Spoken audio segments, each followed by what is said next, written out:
구조적으로 미국은 지금 복받은 나라고요. 나머지 나라들은 거의 디플레이션적인 뭐 그런 상황에 처해 있는 것을 볼 수가 있습니다. 달러 가치가 잘 안 떨어지는 가장 큰 이유가 미국 경제가 좋기 때문에 물가가 높고 물가가 높으니까 금리가 높고 또 물가와 금리가 높은 상태에서 중앙은행이 금리를 다른 나라에 비해서는 적게 내릴 것 같으니까 달러가 좀 강세를 갖고 있는데 이런 부분들은 뭐 올 연말 정도까지는 그렇게 큰 변화가 없을 것 같거든요. 물가가 내려가지만 내려가는 속도가 미국이 조금 적게 내려간다. 이거는 뭐 달러가 떨어져도 그렇게 많이 안 떨어지겠구나. 이런 거를 뭐 충분히 짐작할 수 있는 데이터죠. 자, 이제 이분과 함께 한 주간의 경제 이야기, 증시 이야기 정리해 봐야 되겠죠. 금요일에 뵙는 분입니다. 이코노미스트 김한진 박사, 지금부터 함께 하겠습니다. 어서 오십시오. 네, 안녕하세요. 네, 박사님 오시면 금요일 기분 듭니다. 네. 한 주간 좀 정리를 해볼 텐데요. FOMC 지나고 나서 이번 주는 뭐 주요 지표라든지 이런 부분에서는 조금 한산했던 기분이 듭니다. 소강 상태입니다. 네. 그래서 어떤 말이라든지 언급이라든지 뭐 이런 부분도 주목을 했던 것 같고요. 특히 고용 쪽의 시장을 좀 많이 움직이고 있는 것 같은데요. 어떻게 보고 계십니까? 네, 일단 뭐 다음 주 5월 15일이네요. 수요일 뭐 지금 4월 CPI 발표를 앞두고 시장은 뭐 매크로 지표 공백 상태에서 이제 이번 주를 보냈는데요. 아무래도 뭐 지금 살얼음 판을 걷는 듯한 이제 그런 모습이고 좀 좋게 보면 이제 건강한 조정을 마치고 사실 3월 뭐 19일 정도부터 4월 하순까지 미국장 기준으로도 뭐 거의 뭐 S&P 500 한 5.5% 빠졌지 않습니까?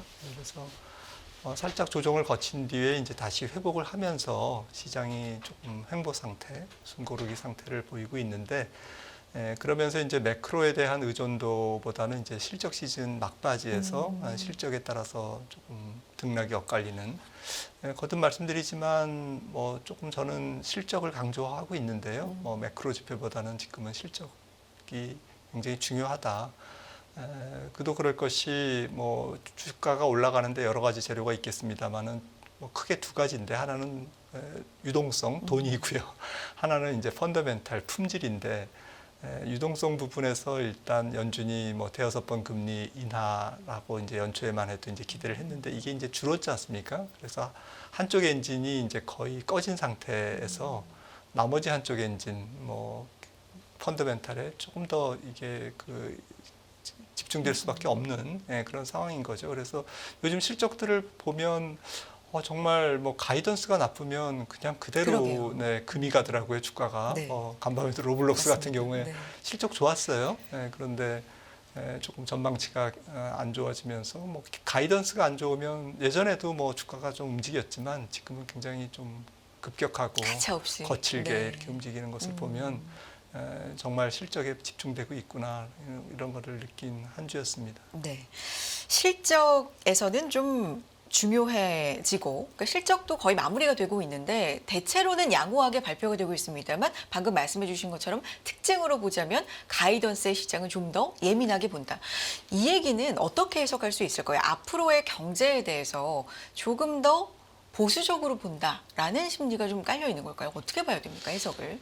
제 생각에는 연준이 금리를 조금 더 늦게 또 그 첫 인하를 한 다음부터도 좀 적은 폭으로 인하할 것이다라는 것을 주식시장이 좀 소화해 가고 있는 과정 아닌가. 물론 이제 어느 정도는 소화했다고 봅니다. 네.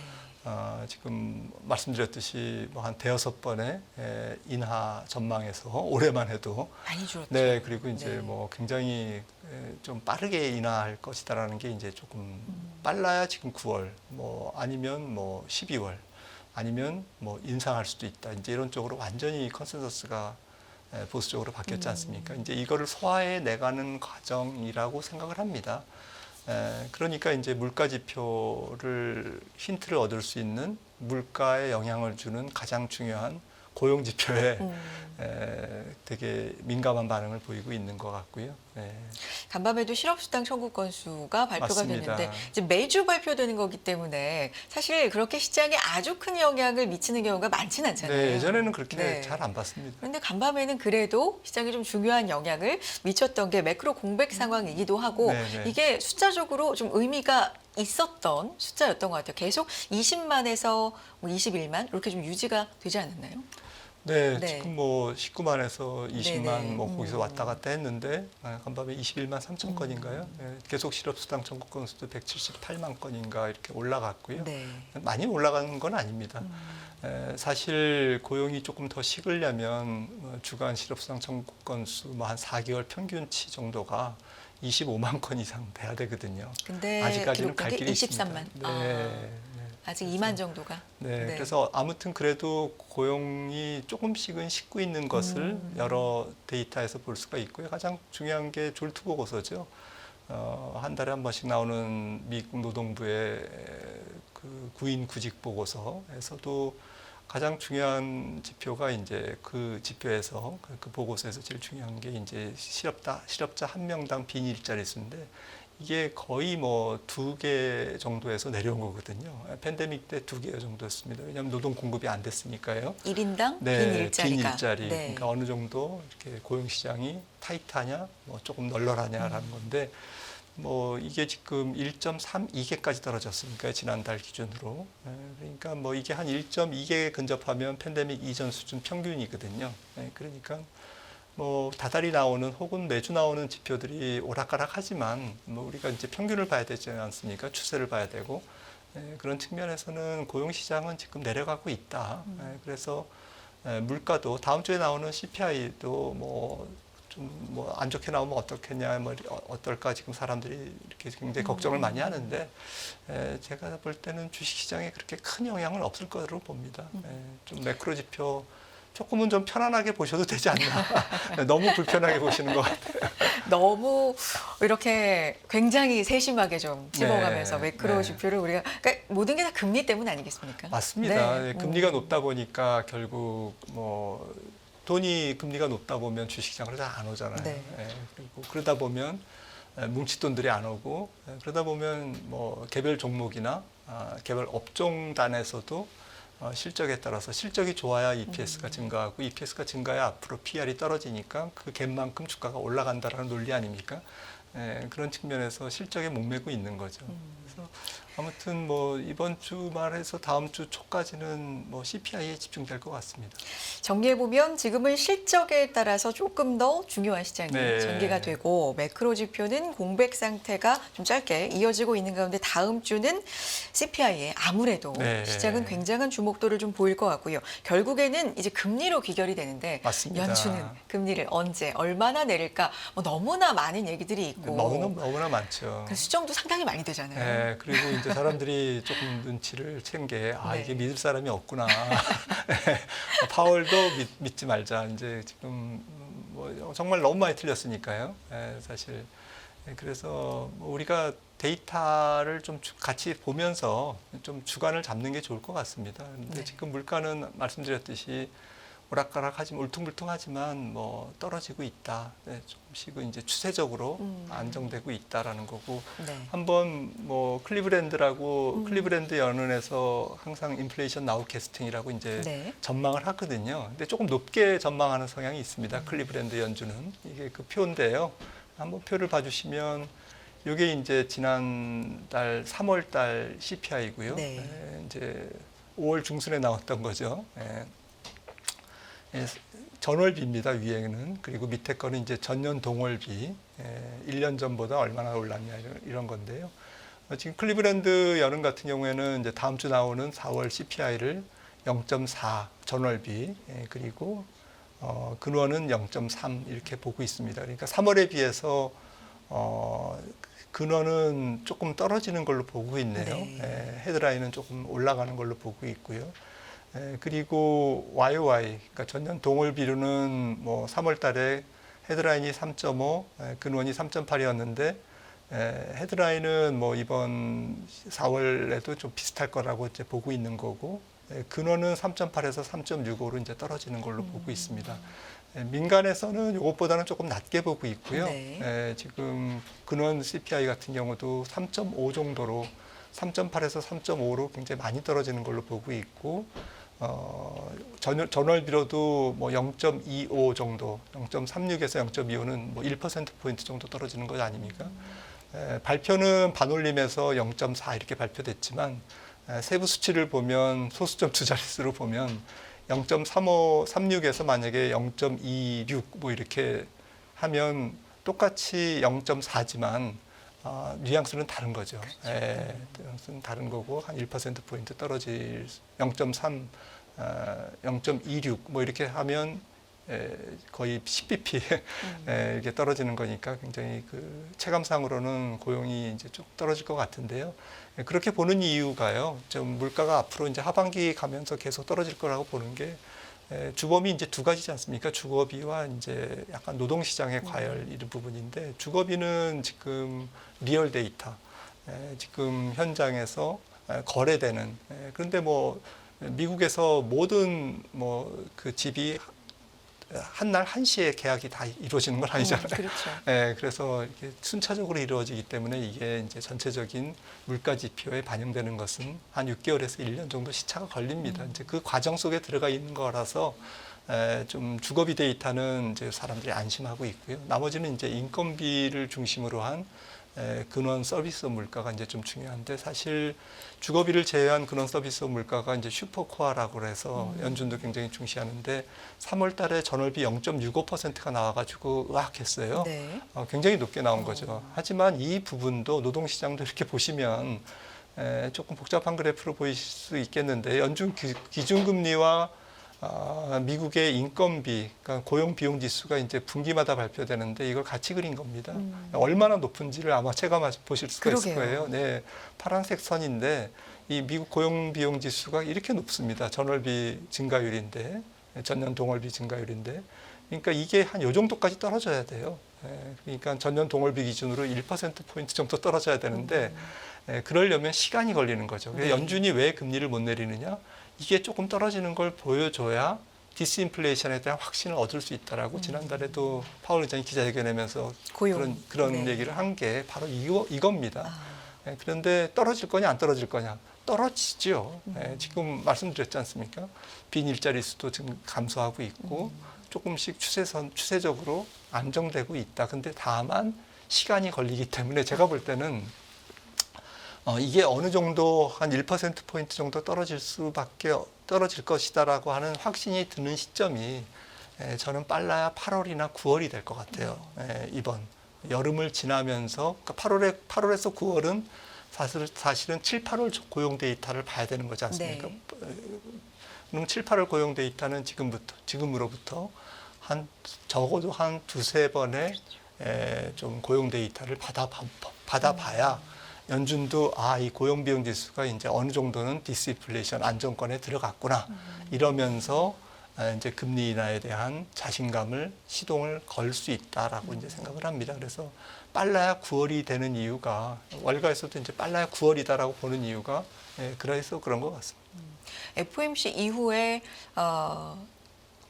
비노 고용이라든지 뭐 오늘 같은 경우도 고용 쪽이 그래도 시장이 원하는 대로 가고 있다라는 게 이제 몇 개 확인이 되지만 이게 두세 달 좀 더 확신이 필요하다라는 말씀이시네요. 조금 더 지속적으로 이게 나오는. 네, 전월비로 한 0.2%대 초반에서 계속 한 두세 달 하면 지금 근원 PC 같은 경우에도 한 2.6%에 거의 근접하거든요. 계산을 하면 산술적으로 그 시점이 아마 한 9월 정도 되지 않을까라고 생각을 합니다. 이 고용을 보면 지금도 식어라 조금 더 식어라 이렇게 하고 있는 거잖아요. 그렇습니다. 이런 걸 보면 미국 경제는 상당히 맞습니다. 단단합니다. 그러니까 뭐 네. 달러도 강하고 네. 사실은 미국은 지금 너무 여유가 있는 거죠. 다른 나라는 지금 금리 내리고 싶어서 앙달인데 뭐 2달 전에 스위스가 금리 내렸을 때 물가가 1.2%였지 않습니까? 스위스 물가가. 그러니까 2월 달에 금리를 내린 거고요. 선진국 중에서 제일 먼저 내렸죠.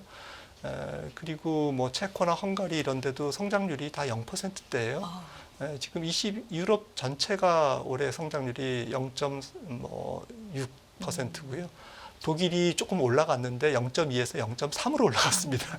올해 경제 성장률이. 네. 그러니까 유로존은 지금 0%대 성장에 1%대 초반의 물가입니다. 금리를 안 내릴 이유가 없는 거죠. 그래서 미국하고는 다릅니다. 스위스에 이어서 스웨덴도 네. 이제 결정을 했고요. 네. BOE는 동결을 했습니다만 상당히 6월에 내릴 수도 있다라는 힌트를 좀 강하게 줬다. 네, 6월 20일 다음에 네. 다음 뭐 통화정책회의에서는 거의 내릴 것 같습니다. 왜냐하면 영국도 지금 0%대 성장률에 네. 물가가 1%대거든요. 그래서 어제도 이제 BOE 그저께인가요? BOE 통화정책회의가 열렸는데 9명 의원들 중에 2명은 이제 인하를 주장했습니다. 네. 그래서 만장일치도 아니었고요. 아마도 6월 20일 정책회의에서는 금리 내릴 게 거의 확실해 보입니다. 이게 고용 쪽에서도 차이가 큰 거죠. 이 그래프 갖고 오신 게 네. 있는데 미국이 굉장히 우뚝 솟아 있습니다. 네, 네. 그러니까 구조적으로 미국은 지금 복받은 나라고요. 나머지 나라들은 거의 디플레이션적인 뭐 그런 상황에 처해 있는 것을 볼 수가 있습니다. 계속 말씀드리는 실업자 한 명당 빈 일자리, 그러니까 빈 일자리를 선택할 수 있는 실업자들의 여유의 공간 이런 부분이 지금 뭐 다이아몬드색으로 표시된 것은 이제 고점이었고요. 2개까지 올라갔다라는 거죠. 네. 미국 같은 경우는. 그런데 유럽 같은 경우는 보시면은 사실 뭐 고점하고 지금하고 차이가 없는데 지금 0.5개입니다. 미국이 1.32개에 비해서 0.5개니까 굉장히 지금 낮은 거죠. 그래서 조금 고용 시장이 완전히 뭐 크게 좋아진 것도 없고, 그리고 디플레이션적으로 지금 경제가 운영되고 있고요. 실질 임금도 지금 보시면은 미국이 뭐 떨어지고는 있습니다. 이렇게 보시면 추세적으로 떨어지고 있는데 다른 나라에 비해서는 지금 높은 편으로. 그러니까 달러 가치가 잘 안 떨어지는 가장 큰 이유가 미국 경제가 좋기 때문에 물가가 높고 물가가 높으니까 금리가 높고 또 물가와 금리가 높은 상태에서 중앙은행이 금리를 다른 나라에 비해서는 적게 내릴 것 같으니까 달러가 좀 강세를 갖고 있는데 이런 부분들은 뭐 올 연말 정도까지는 그렇게 큰 변화가 없을 것 같거든요. 뭐 둘 다 내려가지만 전 세계 경제가 약간 쉬고 있지만 물가가 내려가지만 내려가는 속도가 미국이 조금 적게 내려간다. 이거는 뭐 달러가 떨어져도 그렇게 많이 안 떨어지겠구나.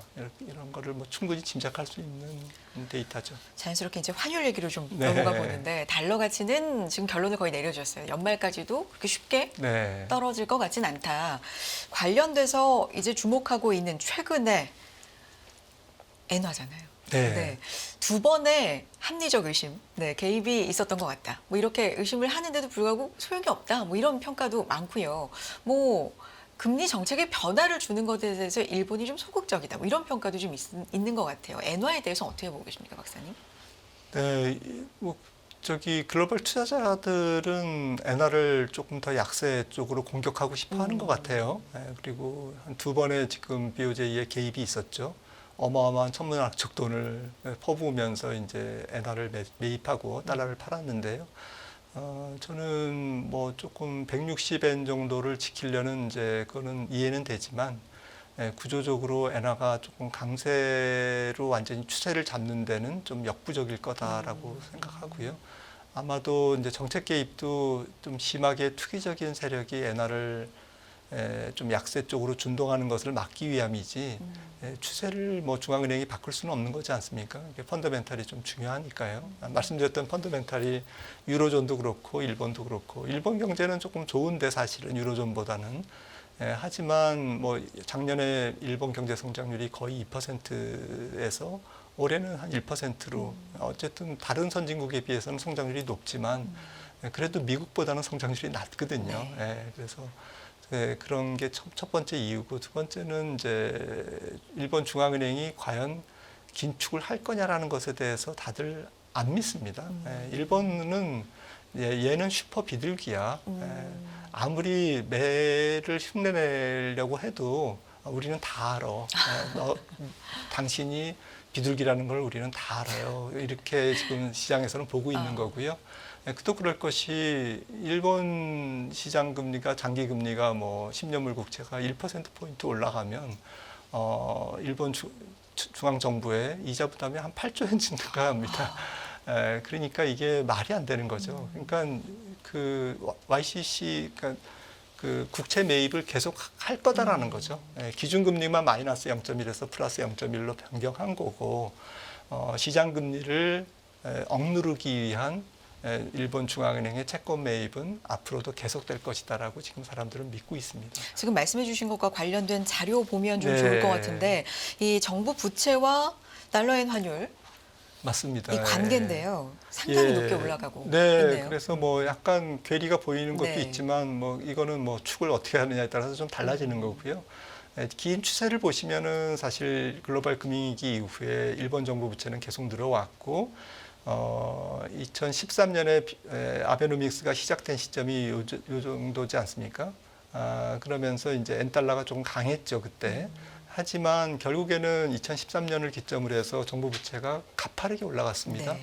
오른쪽에 있는 것도 2013년부터 보시면은 BOJ의 자산 규모, 그러니까 BOJ가 민간에다가 돈을 채권을 사주는 거죠. 그러니까 이제 BOJ의 자산은 증가한 거니까 이제 얼만큼 중앙은행이 돈을 찍어냈느냐를 이제 볼 수 있는 간접적인 지표인데 이게 2013년에 뭐 2조 엔 정도에서 지금은 거의 8조, 네. 4배가 증가했지 않습니까? 이런 상태에서 한 나라의 환율이 강할 수가 없죠. 일본이니까 그래도 한 150엔대인 거죠. 만약에 우리나라가 이렇게 했으면은 2,000원 넘어갑니다. 이거는 준기축 통화라서 이런 거고 또 일본이 대외 자산도 많이 갖고 있고 그래서 순자산 국가지 않습니까? 부채와 자산 네트로 하면 그러니까 일본이니까 이 정도로 버티는 거죠. 그렇게 말씀하시니까 상당히 이게 어느 정도인지 네. 좀 와닿습니다. 네네. 이제 정리를 좀 이제 증시로 해봐야 될 것 같은데요. 그래서 결국에는 증시 영향이라든가 앞으로 뭐 실적이 지금은 굉장히 중요한 상황이다. 결론부터 말씀을 네. 해주셨습니다만 어떻게 보고 계십니까? 저는 뭐 올해 증시가 그래도 좀 버티거나 아니면은 그래도 한 번 더 오버슈팅이라고 그럴까요? 한 번 더 이렇게 좀 약간 더 과열 국면으로 지금도 싸지 않습니다. 미국장 기준으로는 미장 기준으로는 비싼데 이게 조금 더 비싸질 수는 있다라는 게 실적 때문에 그렇습니다. 네. 그리고 이제 경기도 뭐 실적과 같이 가는데 특히나 경기도 한 6개월 후에 경기가 꺾일까? 지난번에도 한번 말씀드렸지만 2021년 초부터 시작된 미국의 경기 호황기가 지금 한 40개월째 경기 호황을 지속하고 있는데 저는 네. 내년 중반까지는 경기 호황이 지속될 것 같아요. 네. 그러다 보면 주식시장도 경기와 좀 실적 이 두 가지가 그래도 여유가 있다, 움직일 수 있는 룸이 있다라는 것이고요. 금리가 계속 높은데 뭐 약간 조금 주춤하고는 네. 있습니다만은 그래도 주가가 올라가느냐? 네, 올라갑니다. 그동안 뭐 지금 그래프에서 보시는 것처럼 금리 올라갔는데 주가 열심히 올라갔지 네, 않습니까? 그리고 이렇게 주가가 올라간 동의는 다 잘 아시다시피 오른쪽 그래프입니다. 네, 네. 이익이 증가했기 때문에 그런 거죠. 또 올해 기업이익이 증가가 S&P 500 기준으로 뭐 가봐야 알겠습니다만 한 11% 정도 증가로 지금 EPS 기준으로 전년 대비 증가할 것으로 보이고 있기 때문에 만약에 그 정도만 충족해 준다면 주식시장은 한 번 더 상승할 여력이 있다. 알겠습니다. 여기까지 들어야 될 것 같고요. 김한진 박사 함께했습니다. 박사님 말씀 고맙습니다. 네.